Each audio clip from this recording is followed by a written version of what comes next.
Me, listen to this music.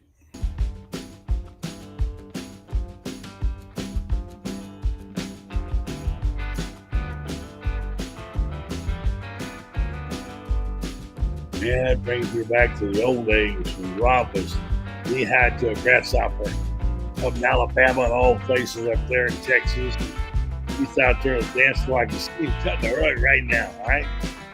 He was like, cutting the rug, what does that mean? Well, back there they have been dancing as we listened to the Panhandle Gator Club show. See Bay County partnership with other Gator clubs, and there's a QR code. If you want to click on that and find out more, we want you to participate. We're kind of a brand new show. Matter of fact, I couldn't remember if it was our second or third show. It's our third, and we're very happy about that. We're glad to have Rob as a partner. We're going to do a lot of fun things. That's what it's going to be today. So hang on and find out what's going to go. Hello, Rob. How you doing? Good morning. I am always a good guy when days end with a Y. There you go. Well, you got a lot to pick from. You're always a good guy, is right. And I love being doing the show. We only doing it 3 weeks, 3 times. I couldn't remember that this is our second or third, but we have a lot of people to thank for their help. Brand new show. This show is designed to bring Gators and other fans in this area together. The Panhandle Gator Club has graciously agreed to be the title sponsor of this. And we, of course, thank our sponsors, which we're going to be doing on Rockit Lanes, especially our title sponsorship. And Rob, if you can put in your own words what this show is, maybe people will begin to understand it. And if you're listening out there, some of you say, well, it's a Buddy Bart show. Well, it's really not. I'm on the show. And tell your friends and neighbors about us, what we're doing. We're trying to bring more awareness of the Gators and the college football programs. And we welcome people from other college programs. Absolutely. Absolutely. We try to emphasize the Panhandle. So that's all the way from Pensacola to Tallahassee to Apalachicola, all the way up to Marianna, Chipley. So this area is unique in some ways. It has the best beaches of the world and has some of the best people. We just love people come down here and enjoy our area. We're going to have on one of them this morning whose family's been coming here for 80 years. He's not that old, but since his dad recently passed, but they come down here to the Panhandle with so many great places along 30A and in there. And you're going to help educate us. I'm a newcomer. I've been here a year and a half. My wife has failed in trying to train me. I'm doing my best, but I need a little outside help. And you're going to tell us some things about what we can see, what we can do. It's a lot you don't know. A lot I don't know. There's a lot of people who live here don't know. And what we're going to do is try to get people together. We'll have some functions at some point. We'll get to meet each other. And tell us about the Panhandle Gator Club. You were the former president. What do you call it? Captain, president, whatever. It was president. Yeah, I'm former president. I was president for 4 years. Been involved with the local Gator Club here called the Panhandle Gator Club, which encompasses Bay, Holmes, Calhoun, Washington, Jackson, Gulf counties. So it's kind of from the Alabama-Georgia border all the way down to Port St. Joe. So which includes Panama City. We encompass the Alumni Association. We're an affiliate member of the University of Florida Alumni Association, and we try to bring Gators and Gator friends. You don't have to be a Gator. You don't have to be a member. We invite anybody who would like to associate and have fun with some Gators. We do monthly events we'll talk about later stuff, but we just have a good time and socialize. Give a contact information how to get a hold of somebody at the Panhandle Gator Club. The easiest way is either Facebook or a website, just Panhandle Gator Club. So if you search for Panhandle Gator Club on Facebook or a website, we have both. And of course, I gave you the QR code, and I can do that again. There it is right there, a QR code. If you want to click on that and find out what's going on, that might be a good thing as well. That's the modern way of doing things. We don't do it like we used to do it, Rob. That's for sure. So, all right. So you got some topics that you want to visit today. Now, here's the thing I want to say. We do the big show. We have really big crowds and what have you, and we're grateful for that. But where you live is important. So it's important what goes on around you, from the smallest to the biggest things. And today we're going to talk about something that you never hear on another show. And it's about the need for local officials, meaning of people to call games, particularly soccer. And I have pretty familiar with the officiating situation. Over the years, I've known a lot of good ones, know a lot of good ones now. And you were one at one time. And this is kind of granular. This is digging down more deep where we live to say, folks, if you're in the sound of my voice and you're around the Big Bend or the Panhandle area, or even up in Alabama or out even further, if you have a story to share, please log on and do that. Give us your thoughts about it, because this is what matters where we live. You had quite an experience as an official in Alabama. Talk about that.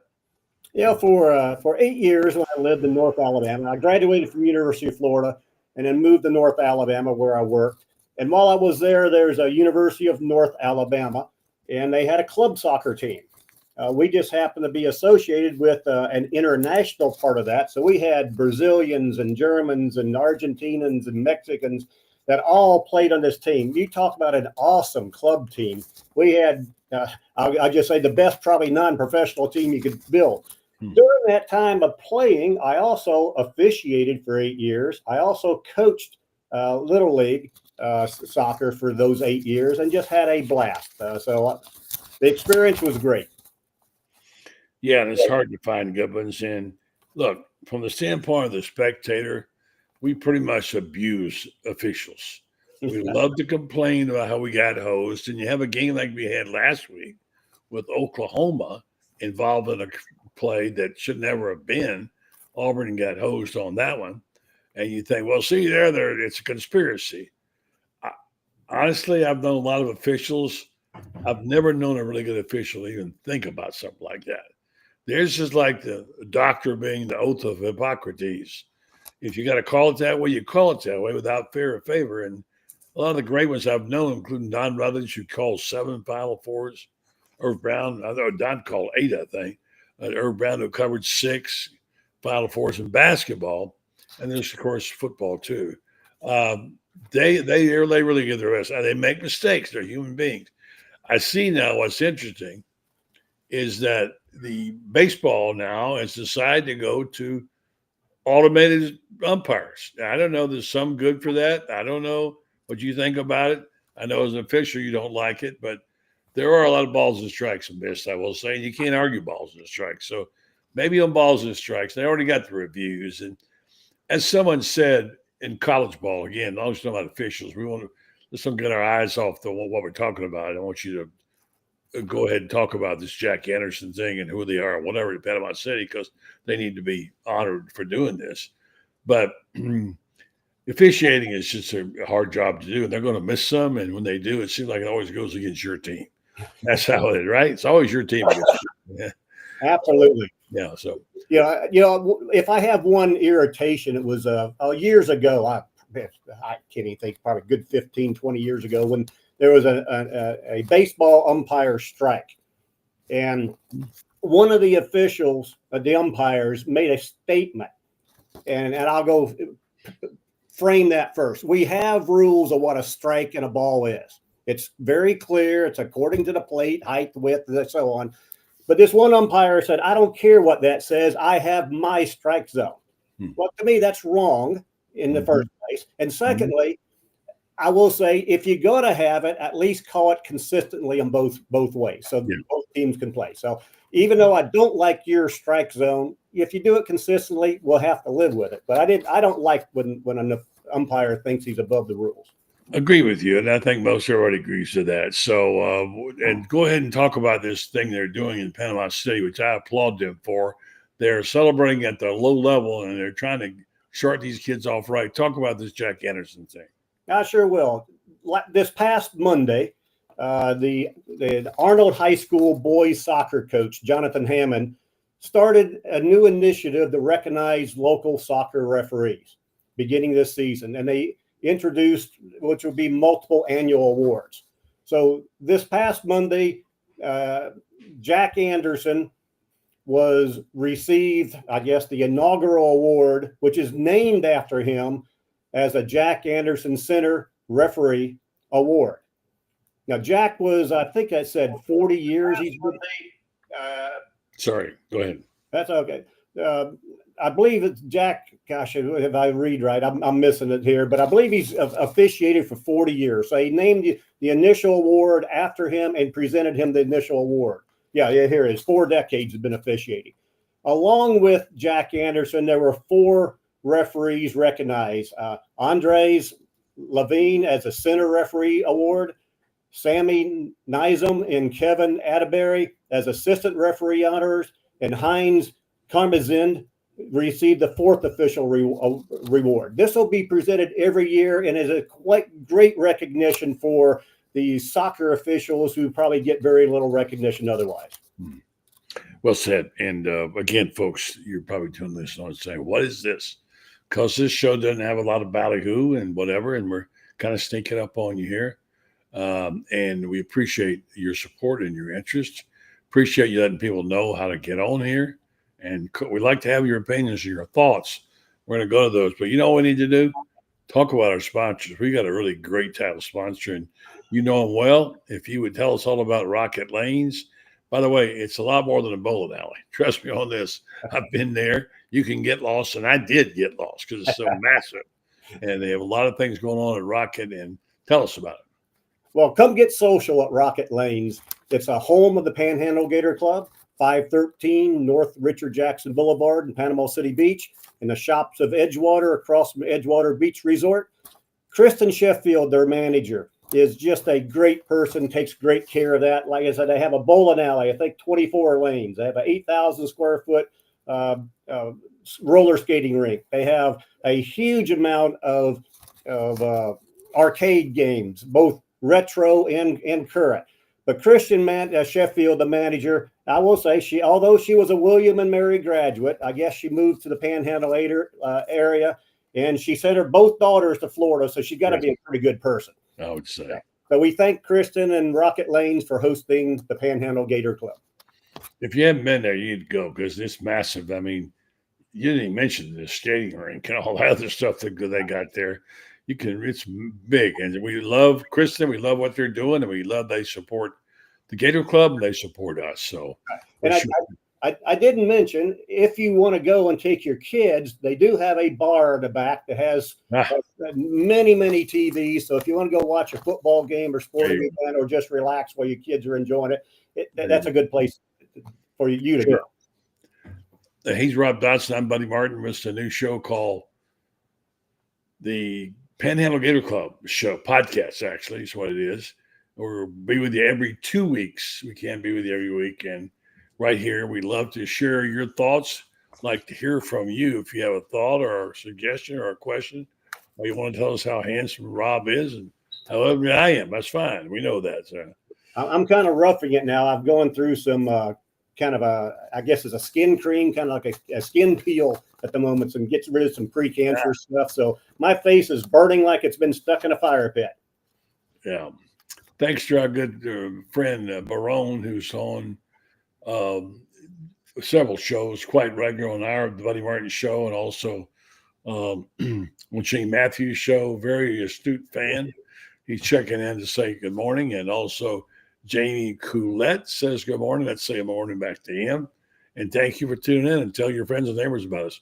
We love when you do that. Coming up in just a minute, Rob Brown should be joining us, and he's the man on SEC sidelines. In fact, I monitored him today, and he should be joining us shortly.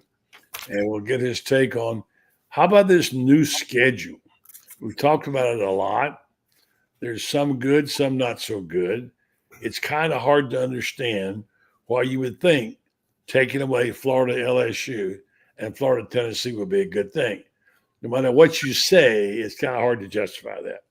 But I would ask you, and again, I would ask you to please consider the SEC's predicament. You might want to think about the overall picture. And it took me a while. I don't know about you, Rob. I was really unhappy with it when I first heard about it. Like, anytime you take Tennessee off the board and LSU, that's not good. But here's the key: they're looking for a competitive balance. And what does that mean? What the good news is, you get to see everybody every 2 years. Who you don't see this year, like Tennessee, you'll see next year. So that's one good thing. And I understand. We'll get with Rob Brown and ask his thought about. He does a show called SEC Sidelines, and he just got off the air. So, the Rob and Rob show. Ready to go? And we're on the air. Yeah, I mean, we had a lively discussion this morning about all these SEC matchups, and I just got tuned in, so I don't know if y'all were talking about Florida. Of course, not yet. We saved it for you.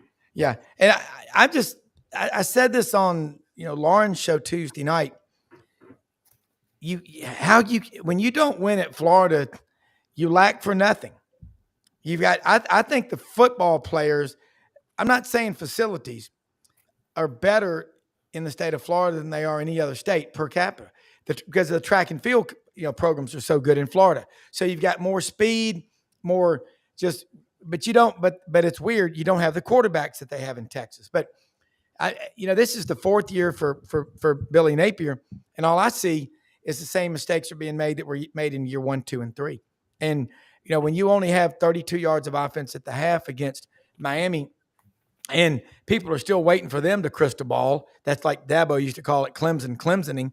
That I think that was kind of the tip of the spear. But also, DJ Lagway obviously was hurt. Y'all all questioned it all spring and all summer, and he missed so much work. Roman Harper was on the show yesterday morning with us, and he said he's been working for 3 or 4 weeks right now, and everybody else is 5 and 6 months ahead of him. That's kind of where Florida football is.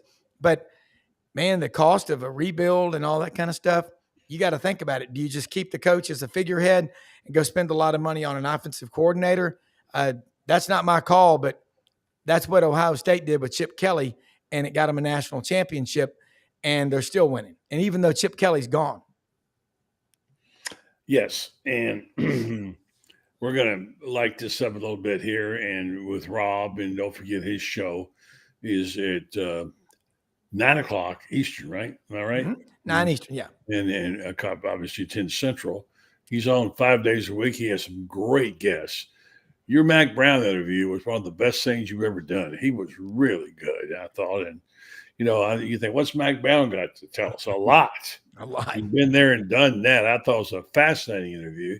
You've got some great guests, and I like the show. I would tell people, if you will, please check them out. And we're new. We know it's going to be a growth thing. We're there.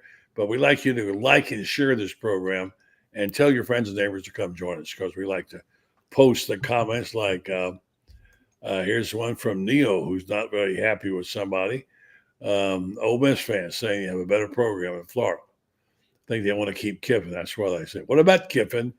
And we've all had our thoughts about the coaching situation. Frankly, I don't know. Okay? Let's just tell it like this. I don't know. But we like to speculate. It's like talking about stocks, Rob. Yep. Well, they're about stocks. You'll be in the end of the thing. It's like you get pick one out you like and put your money down. Mm-hmm. I didn't ask my partner, Rob Dotson, yet about his thoughts about that yet. Let's start with that and say, first of all, the coach is still there. Okay? That's one thing we got to remember. It's still there. And secondly, I don't know. Who do you see? Who do you want? I'll put it that way, Rob. Rob Dotson. Rob 1, Rob 2. RD and RB. There you go.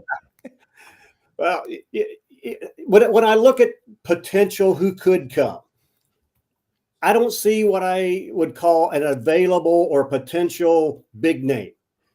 Now, I know some of y'all are a Kiffin fan. I'm not really a Kiffin fan myself, but I know, Buddy, you are stuff, and many of the big alumni are. I just see him as a good coach, but I don't see him being elite yet. Now, does that mean he couldn't be? Possible. But as far as other coach, I mean, be honest, what the coach has done at Vanderbilt's been impressive. What some of the other, we talk about the the smaller league, some of those coaches. Well, we've got Billy now. That didn't work out. Stuff. I really thought this year was the year. I think we all thought this year is the year. The Gators have been building. Napier has been putting the team together. He's been getting the culture back where it needed to get. Been building some talent. This year's was an 8-win season. Well, I think we're going to be lucky to win 4 or 5 now, considering the schedule. So I don't know. I don't know who the next coach should be or could be, but Drinkwitz is another one from Missouri consideration. So we'll just play it out. I know I hear people say it's only 3 games in a season and you got to give him time. Well, he's had 3 years, and first 3 games shows me that nothing's changed, particularly the play calling, which I've defended for a lot. Rob, that's pretty much it right there. I think the majority of people, if you took a popular vote right now and said the winner gets to be the coach, it would be it might be Urban Meyer. I don't know. They're also trying to put some money together to get him. That's what I was told by one big money guy. But Kiffin is the guy that fits the bill. Now, I'll ask you both to comment on this. Have you seen any of the program on ESPN about Kiffin? It's really good. I mean, they got underneath this thing, and they got the real story behind this guy. And when you look at the situation, when I see the family of Lane Kiffin, and by the way, he's divorced, his ex-wife and his children, and whoever's sitting down at the table in Oxford with him to have dinner, and him looking as happy and content as he does, I'm thinking, how can that guy leave that? Rob, too? Well, I'm in Memphis, and I know a lot of the people in the Grove Collective that are donors to Ole Miss, and people like Yancey Porter, who's on our show every Tuesday from Rebel Yell Hotline. And Kiffin has moved. His ex-wife's there. His brother's there. His kids are there. His daughter is having some Instagram, relationship now with Whit Weeks, LSU linebacker. And that's just playing into the drama for the Magnolia Bowl, which is what they call LSU and Ole Miss. I don't think people give enough credit to how much money there is at Ole Miss. Their accounting school's number 3 or 4 in the country. Their law school, it's hard to beat a trial lawyer with a Southern drawl from the Mississippi Delta. They make movies about them. John Grisham writes books about them. Dickie Scruggs was a guy that won the tobacco settlement on the Gulf Coast of Mississippi years ago. His take was $700 million. There were 14 other attorneys on that. Some of them are getting $300 and $400 million payouts over 15 years. Jim Barksdale, Netscape. There's a lot of money there. And I think Lane Kiffin, if you look at the last 4 years, 3 times Ole Miss has finished in the top 12. Put that in perspective. They've only done that 4 times since the early 60s. They won national titles. They claim them, recognize them. I have to say that as an Auburn guy. I'll take that one. But 59, 60, and 62. Johnny Vaught won, in 5 years, won 196 games, 6 SEC titles, and 3 SEC titles, 3 national titles. But I just think there's more money there than people want to give it credit for. And give Kiffin, his due.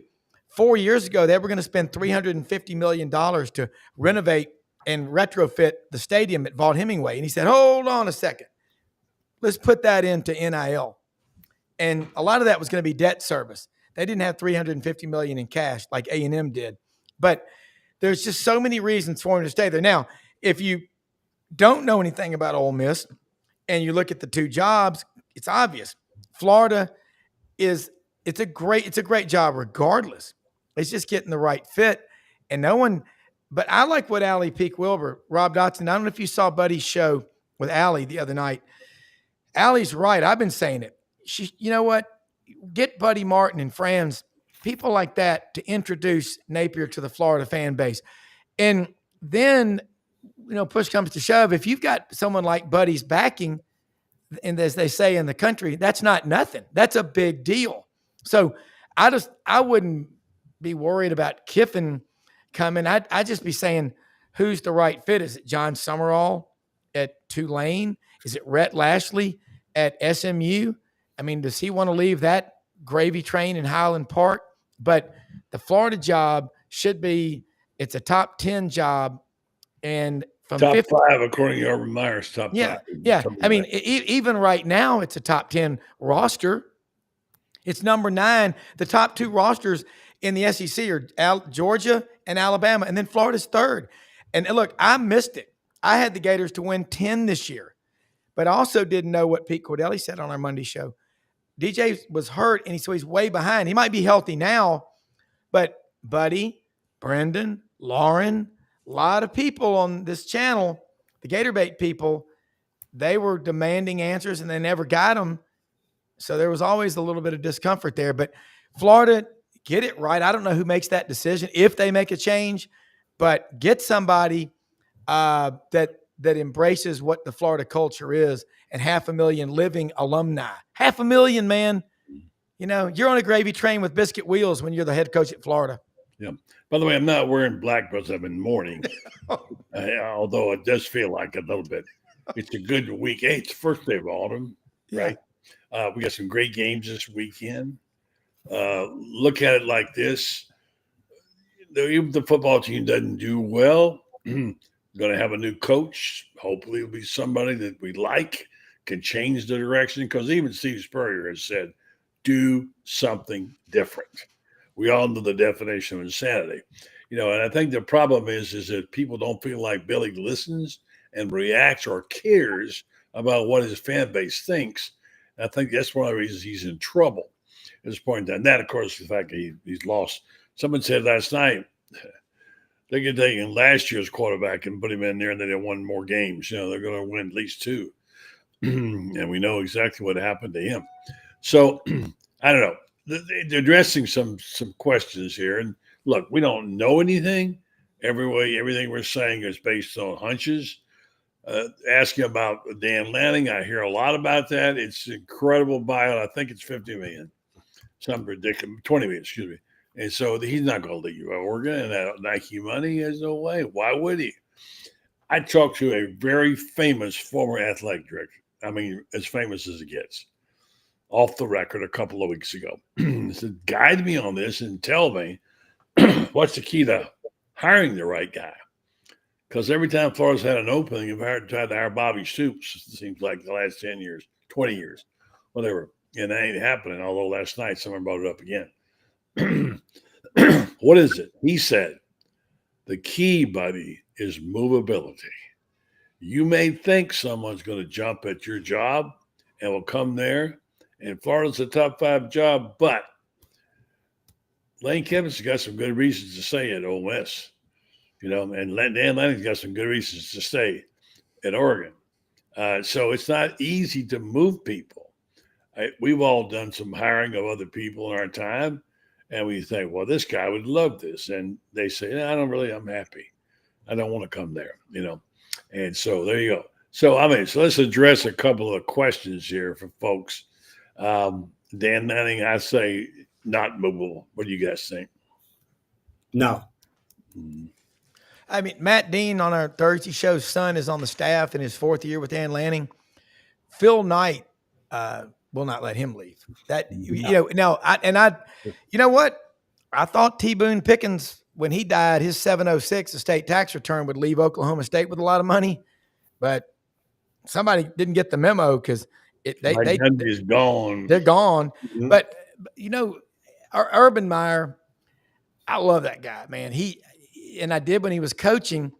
He is so intense and so dialed in and so focused. If I was a coach, I'd want to be. My personality would be like Will Muschamp or Urban Meyer. Now, Muschamp didn't have the results in Florida that Urban Meyer did, but Boone can recruit his ass off. But I just wonder, you know, on the coach, not having a president. It hurts to not have a president. Y'all know the landscape a lot better than me, but you know, A&M's got a room full of, like the old TV show Dallas, a room full of J.R. Ewings in there with cowboy hats and bolero ties, and all of them bench pressing their wallets in public.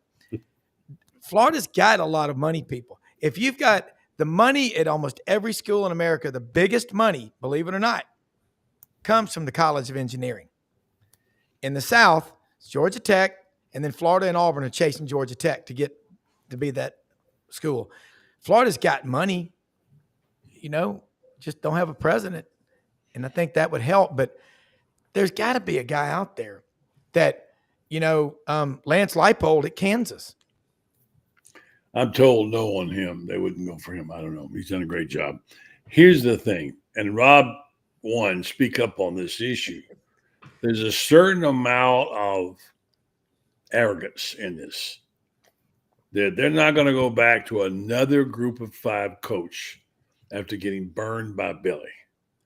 And when he got burned, not only did he not coach well now this year, we found out who he is. And that is, he's so arrogant and he will not change. And so when you're like that, I mean, you're going to go down, and he will go to his grave thinking he's a good play caller, and he's at best average. We've seen the great ones. So I don't know. The president, everybody wants to talk about that. Barone's talking about Fuchs, etc. Yeah, I don't know about the president. We'll see. That's beyond my pay grade. But I'm just trying to get a football coach, Rob. Yeah. The president is the university selected one as a recommendation. It had to go to the state legislature. State legislator voted it down. They didn't want that. I think it was from Michigan. The gentleman. Yeah, he was the one who covered up the cheese. Right. So we got a temporary for now. Like you said, it is important for the coach because the president's a stability behind a head coach. So you bring a new president in here next couple of years, don't like the coach you bring in, it causes issues. We just, Florida's got a lot of flux going on now, but a lot of things have to get cleaned up. But the top alumni, I call them the big alumni. They're getting very frustrated, so I think they're going to open the wallets up and just say, "Hey, let's fix this thing and get moving in the right direction again." For sure. Time for me to tell you about how it's fixing things. I know my son's in the market for these. If you have a teenager, you know about these orthodontics. Everybody has to deal with this one time or the other. So we've got just the person for you, even if you're not in Northwest Florida. Prime, not prime. It's prime time, not prime time.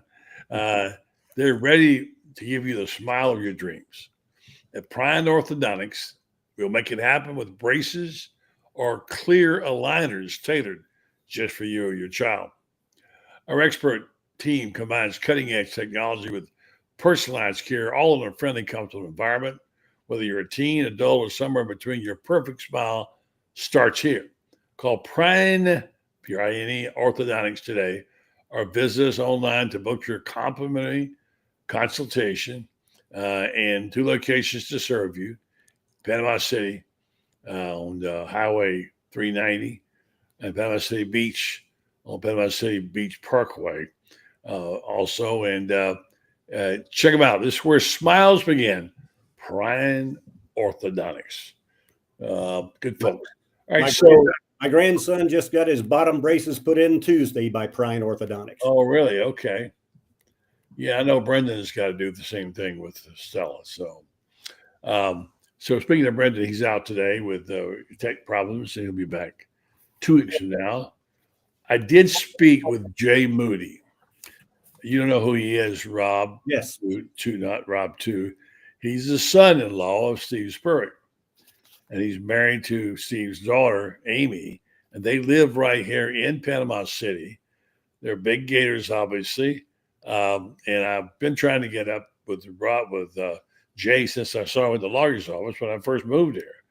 I want to get his take on life here in the Panama City area and in the Panhandle. He's a good one. I know you know about him, Rob. And he is. I had a nice chat with him. Finally called me back. So I'm so sorry I didn't get back to you.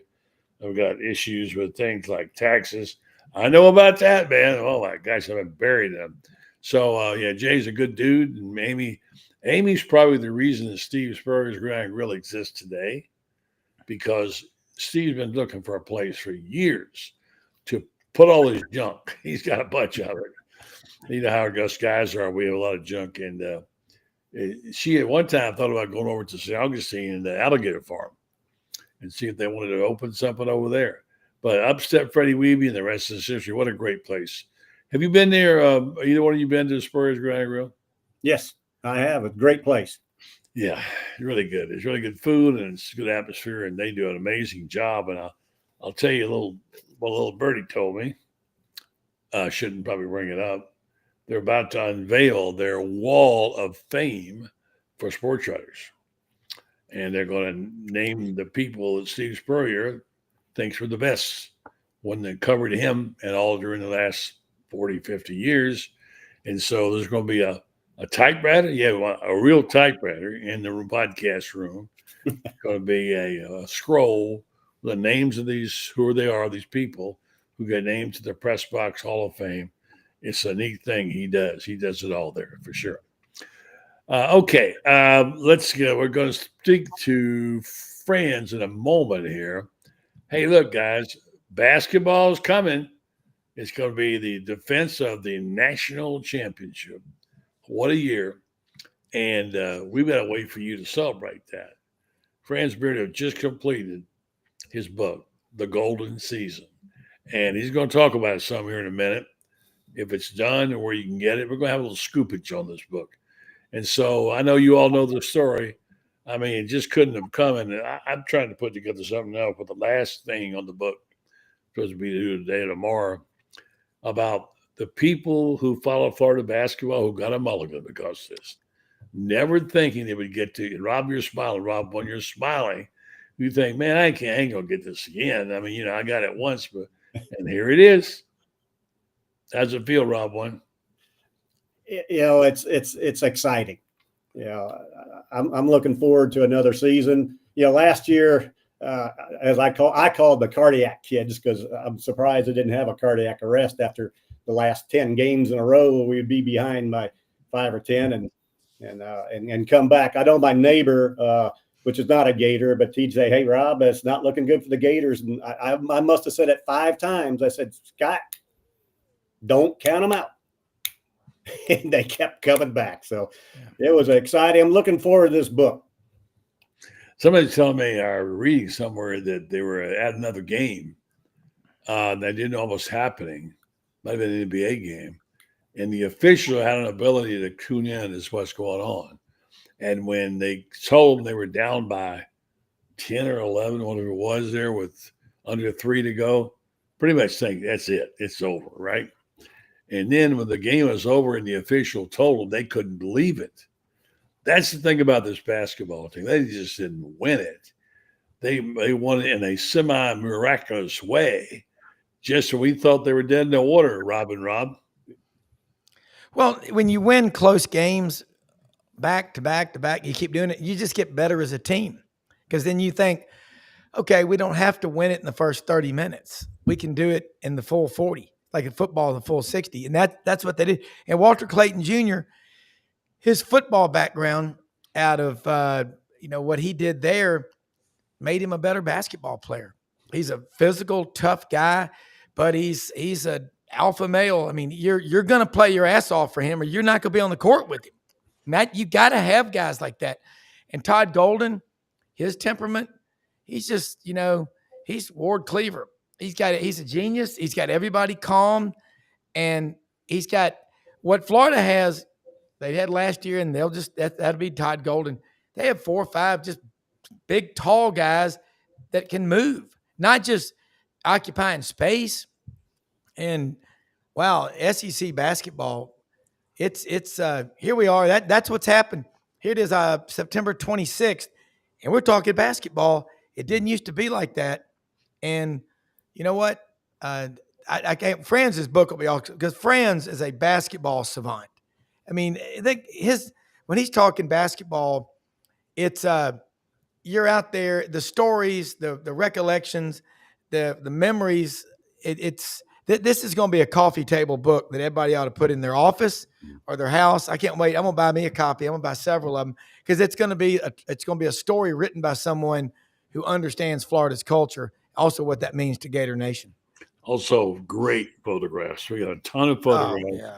And Chris Spears is one of the God. best. Whenever you join it, you're going to get the books, and we're trying to figure out how to deliver them now. We'll have more on that. We got to get the book printed. Then we're going to have Franz on in a minute and talk to him about that. But hey, why not talk basketball? Not a lot to talk about in football except, I'm calling plays and getting a new coach, right? That's right. I mean, hey, dribble the ball, man. Let's go. Yeah, tip it off. Let's go. They don't tip it off anymore. They used to. Yeah. So, all right. So we're going to bring Franz in just a moment. Let me get you guys to weigh in on this new schedule. And Rob, you talk a lot about it on your show, SEC Sidelines, and we didn't know what to expect, and we get it. We still didn't know what we had, and we're still trying to figure it out. My first reaction was, no. Anything that takes Tennessee, Florida, and Tennessee, LSU off my schedule is not a good thing. Yeah. I've softened that view some. I've looked at the thing globally overall to be a so-called more compatible. I mean, think about this. Should Florida have the schedule they got again? No. And they're not, because next year, not 2026, they're not going to have Tennessee, not going to have LSU. Because when they put the permanent opponents, would it be fair to stick Florida with those?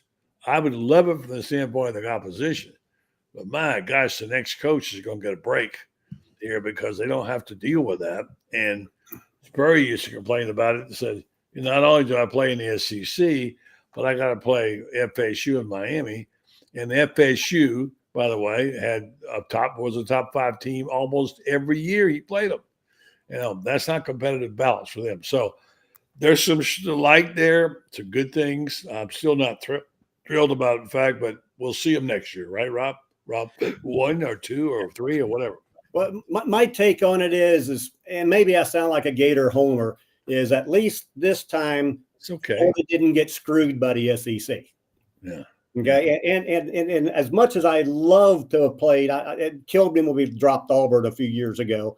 But dropping Tennessee and LSU really is a hard to take. But at the same time, if we had Georgia, Tennessee, LSU, our schedule had been brutal every year. So when I look at it from an overall standpoint of the whole conference, I don't see any one school that got really screwed with a really tough schedule. There are some that are tougher than others. I think Missouri, South Carolina probably have some of the tougher schedules, permanent 3. But overall, I see it as about as balanced as I think you could get, 9-game schedule and 3 permanents. Rob, too, if we bring Franz in here, go ahead. No, I would agree with that. When Roman Harper was on the show yesterday, we talked about the schedule, and he goes, I really hadn't seen it, but he had. And we talked about it. At least the conference, it's going to be better than it was. Georgia still, because of the virus here in 2020, still has never played in College Station. And Florida hadn't played at Auburn since 2011. Auburn played at Florida in 2019. Geographically, Auburn's the closest SEC school to Florida, to Gainesville, for what that means. And it's, if you go straight from campus, you're on the beach in 143 miles. So, yeah, that part of it. But at least every 4 years, if you stay at a school for 4 years, you'll play everybody home and away, and your 3 annual opponents. They'll be reviewing that in 4 years. But Tennessee, Florida, that we all have memories of that.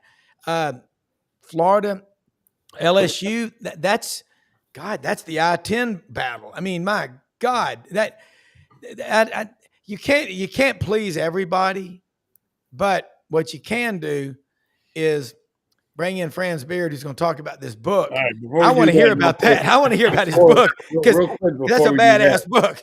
Before we do that, we're going to give him clear sailing.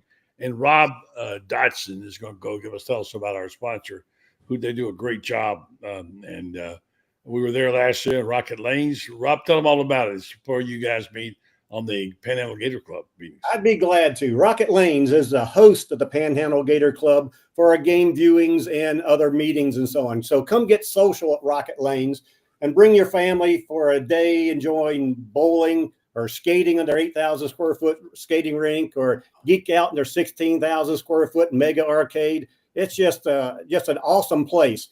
But the main thing is they are the host of the Panhandle Gator Club. So join fellow Gators and friends at a football watch party each week. Watch the Gators on one of their many TV screens while enjoying their Saturday beer specials. Although there's no Gator game this week, come watch some other game, but come join us next week. Rockit Lanes, 513 North Richard Jackson Boulevard, Panama City Beach, in the shops of Edgewater, across from the Edgewater Beach Resort.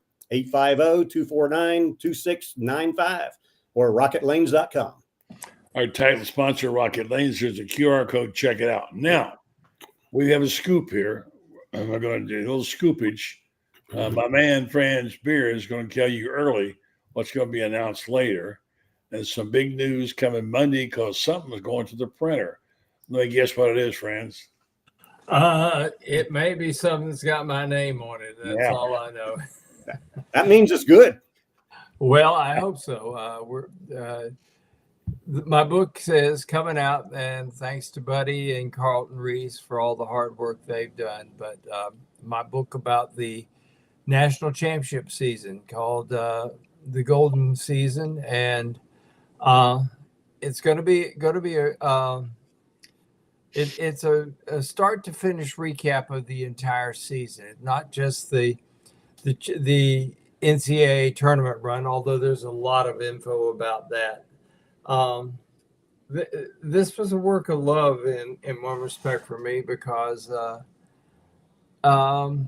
this season kind of rescued me, because it's been a bad year from a personal standpoint, having lost my stepfather and my parent of 31 years. I know that may sound weird to some people, but that bird sat on my shoulder for 31 years and edited my parent, Pal Rut. And Ralphie. So Ralphie sat on my shoulder and edited my copy, bit my ear when she thought I was falling asleep at the computer. So this was really a labor of love writing about this championship, because it was a lot like 2006 in that when the season began, we knew they were good, but how good we didn't know. We knew the 2006 team was going to be good. How good we didn't know. They won the national championship.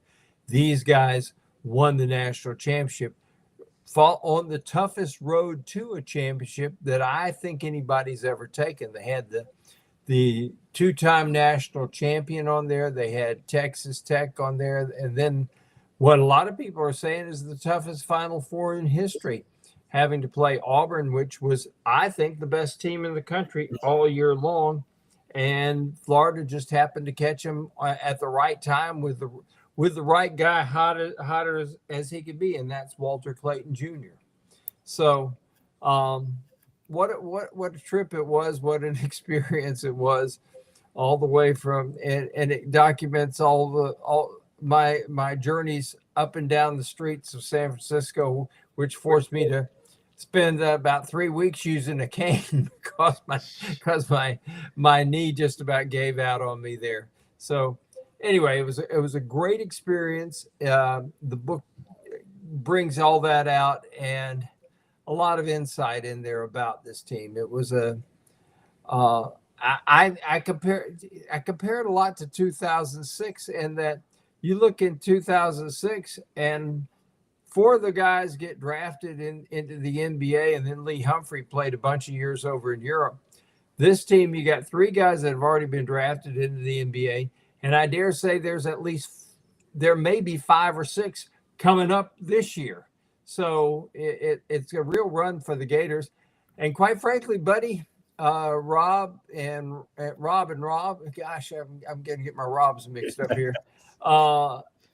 Florida may be the best team in the country again this year. They may be the prohibitive favorite when it's all said and done. I know, everybody's going to say Duke. I mean, there is the post Coach K effect, which means that if Duke shows up with 4 people they've found at a homeless shelter and someone at a convent and put them out on the floor, they're going to be ranked in the top 10. So Auburn's going to be good again. I know that Rob Brown, you're sitting there and you're like the rest of us, surprised that Bruce left. And Bruce is a longtime friend of mine. My gosh, can I relate a quick story about Bruce Pearl for everybody? I'm at the Peach Jam in 2007. In 2006, I nicknamed him the Sultan of Sweat. He came to the University of Florida when he was coach at Tennessee. He sweated all the way through his suit. I mean, he was a walking puddle when the game was finished. I'm at Peach Jam and Bob Redmond calls me up. I'm watching the New York Gauchos play a game. And he says, "What are you doing?" I said, "I'm standing here with Bruce Pearl. We're watching the New York Gauchos play." Bruce hears it and he says, "Can I use your phone for a second?" Huh? Like this. And he takes my phone and he says, "Hi, I'm Bruce Pearl, the real Bruce Pearl. I'm talking to your Franz Beard. We're watching basketball. I'm not sweating profusely." Well, it's a lot of good stuff, and great job by you to kind of retrace. And actually, you didn't retrace because you traced it the first time. So almost every move, everything that happened the whole season was unique. And I think they're playing Duke again this year, right? Yeah, they're going to play Duke up at Cameron this year. Yeah. And that speaking of scheduling, because we were on the subject of scheduling with football, by the way, and quite frankly, I like Florida's chances against South Carolina and Kentucky a whole lot better than I do LSU and Tennessee. So if that'll give us 2 wins, I'm all for it. Yeah. Anyway, Florida's the national champ, and yet Florida is going to Duke. Florida has been to Duke before. Duke has never come to Florida, and I'm sorry, but I'm pissed about that. I think that is a disrespect to Florida. I hope that Todd will sell that, and I hope they go up there and just crush Duke. I'm a Carolina guy anyway. Dean and I were good friends. I didn't like Duke then, don't like them now. Haven't found any reason to like them in between. So but let's talk about the book real quick. Let me get a point in here. That is, you're asking, how do I get the book? We don't have the answer yet. We're going to get it to you. This is kind of a official announcement. The book is going to press on Monday. And I put it up there earlier. It's the golden season. Great job by Franz. Wonderful pictures by our Chris Beard, Chris Spears. And a good collaboration. Great job by Carlton Reese of collaborating, putting it all together. It's going to be something I know you're proud of, Franz, and I'm proud of too. So we're going to go out some places. Matter of fact, Rob Dotson, we got to get Franz up here to do a signing for that book. We got to get them scheduled here. Panhandle needs you, Franz. Oh my gosh! If you still have the good, y'all still get good oysters coming in from over at St. Joe, don't you? Apalachicola Bay was shut down for a few years, and you can thank Georgia for that, but I won't go into that story. But they are starting to harvest some Apalachicola Bay oysters again, so they are around. Oh, well, then I'll be there for sure. Great shrimp too. Lower, some people call that Lower Alabama. Is that what y'all call it, Rob? Well, in general, we do. It's LA, yes. I mean, lower Alabama for some, and it's also called the Redneck Riviera by others. Because I think a lot of people in Alabama wish they lived here, and they all come down here during the summertime. Well, the one thing I do know is this: you will never find a stretch of beach from Panama City to Pensacola where you will find more pickup trucks than you will in that section of the Gulf Coast. Along with a lot of famous people. Let Rob too tell you about what he knows. He's been coming here for 100 years, Rob. Well, I mean, Franz is right though. You go to Grayton Beach over there on 30A, you get a permit. You can take your truck. I like it's neat right there by the Red Bar, and you can go right out there where Western Inlet comes right into the Gulf and lay in there. It's like laying in a bathtub, and you're 10, 15 feet, depending on what the tide's doing, the water coming on you. But I'm with Franz. The great thing about the Panhandle growing up is the LSU fans would come over to Destin because they don't have any beaches. Their beaches are just nasty because of all the oil up washing up on there. So they come to, Navarre Beach. They come over there to Destin. They come down on 30A all the way on the Panhandle. So it's the football discussions you have. No. Florida State, Auburn, Alabama, LSU, Georgia, Tennessee, Memphis. You cannot beat the camaraderie that you get down there. And Gulf Coast seafood is the best seafood on the planet. It just is. I mean, it's just, catching pompano, mullet, mackerel, snapper, grouper a little further out, cobia, wahoo. Hell, I remember we're all old enough to remember when people said, don't eat amberjack, it's got worms. It's the best seafood in the world, in the Panhandle. And, you're right there on 98. You get down there and everything just kind of stands still. Quality of life down there, can't beat it. I'm just going to say this, friends. Your book, I remember you and I during basketball season, you were like my Ernie Pyle, combat correspondent. You were everywhere. And now it's going to come into a book. What a great time to get that book, sit on the beach with your feet in the surf, in the Gulf, and read that book drinking a cold road soda. I mean, what's not to like? That's great. That's a great idea. My window there, you'll see St. Andrews Bay. It's super bright. I would show it. Can I throw one other thing in it? I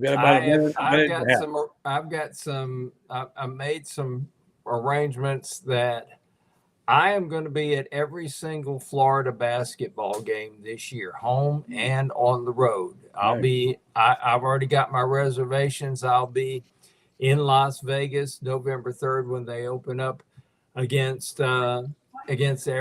I'm going to be up at the Madison Square Garden for the big game with UConn. I'll be at Duke. I'm going to be at every game this year because that's exciting. I think that after all, we are a basketball school, guys. There I am. I went ahead and said it, because right now to say we're a football school, it would take a miracle of parting the Red Sea proportions for Florida to suddenly become a football school again, at least this year. I believe in miracles, by the way. I think I do. But nonetheless, the basketball book, and we're going to talk a lot about it.